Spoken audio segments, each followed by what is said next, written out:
تو دوستو حدیث نمبر ہے 882۔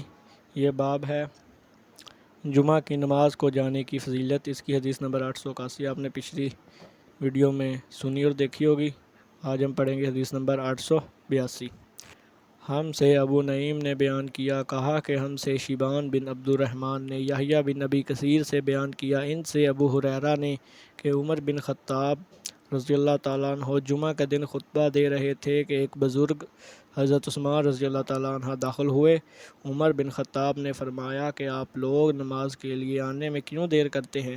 اول وقت کیوں نہیں آتے؟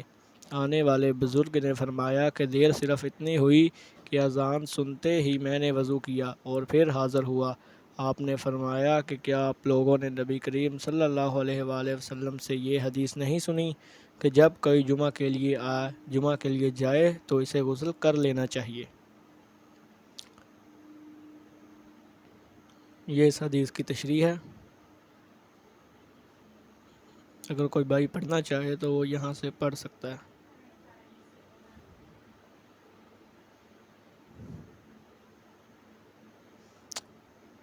ہمارا اگلا باب ہے جمعہ کی نماز کے لیے بالوں میں تیل کا استعمال۔